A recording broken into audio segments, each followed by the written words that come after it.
Now turning to Shona Badasharia for Media Watch. Hi, James. Shona, you're going to start with what we've been hearing about the huge security budget overpassing or passing over of the usual spending at this time of the year for Donald Trump and his family. That's right. It's a USA Today exclusive, a story picked up by a number of English language outlets. Now, they interviewed Secret Service Director Randolph Tex Alice, who says that some 1,100 agents have already reached the federally mandated caps for salary and overtime allowances that are supposed to last for the entire year. That's about a third of the secret agents' workforce.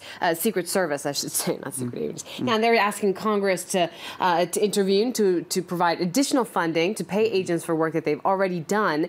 Now, one of the reasons why it's costing so much under Trump is that he's got a lot of people under his care. There are 42 people that are protected with Secret Service agents. That's 18 people of his own family. That's more than the 31 under Obama. And another reason why it's so expensive is because every weekend, or almost, President Trump travels. He goes either to Florida, New Jersey, Virginia. 7 trips he's made so far. We've actually have a graphic of all those different trips he's made. 7 trips to Mar-a-Lago, Florida. That's about $3 million a trip.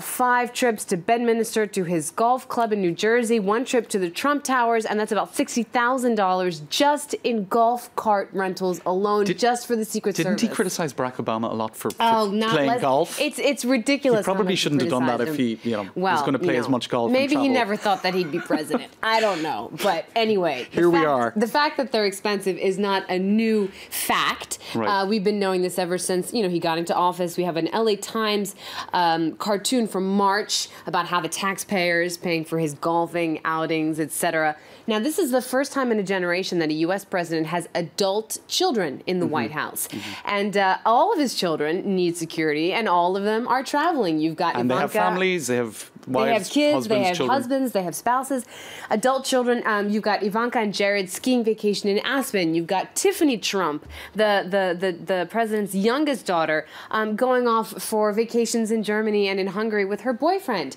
costing about $22,000 there in Berlin. And in that USA CBS News article, it says that was from July. It says that the running tally of hotel costs, chauffeur services, just to accompany Trump's children has already passed $280,000. Again, that was in late July. Now, there's also the matter of his son, Eric. And Eric has traveled to Uruguay in February, made several trips, but one of his trips was to Uruguay. And actually, that was to see a Trump Tower that was in construction. And in fact, one of the reasons, and during that trip, Secret Service spent $100,000 just on hotel rooms, not even on the airfare.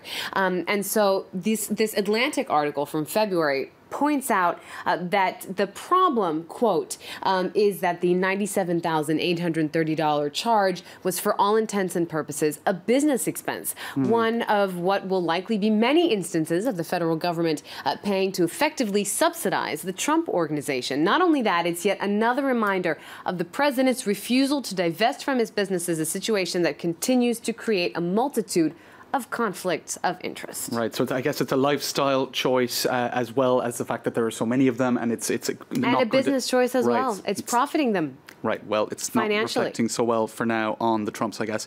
Now, the total solar eclipse. Some details about that I think I know where you're going with this, and I think I love it. Well, we can just cut right to the chase because a lot of this is almost over. Yes. So we're not going to go to the NASA website that was streaming it live.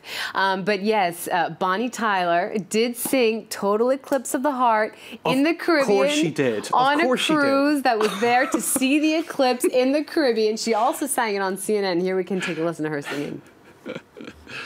I need you more than ever, and if you only hold me tight, we'll be holding on forever. Well, I've heard better versions of it, and I didn't see the eclipse, but we'll go with it. Maybe it came at the end of the song. Who knows? Yes. Right, for dramatic shoot. A dramatic shoot. Now, unfortunately, I don't have enough time to talk about everything that I wanted to show you, but I do want to show you this one photo. People are trying to politicize, of course. That's the moon blocking the sun on Twitter. Isn't that awesome? We have the sun at the sun, a Twitter account. First of all, amazing. But where's the moon blocking it? I can't see. I'm sorry. This was actually the Twitter account of the moon that was, I believe, specially created for the occasion. I got you. You see, and so it blocked the sun. That's brilliant. That took me a little bit too long to get. Just two quick photos to show you.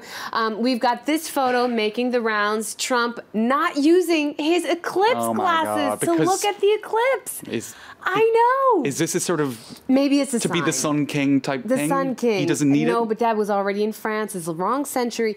And then just this one last photo of Occupy Democrats, the eclipse that many people apparently would have liked to see. But again, everything is political right now. So a simple Twitter block there won't work so easily, I think. No, I don't think so, unfortunately. All right, Shona, thanks so much for that. Thank you, James. That takes us to the end of this half hour of news. We'll be back after a short break.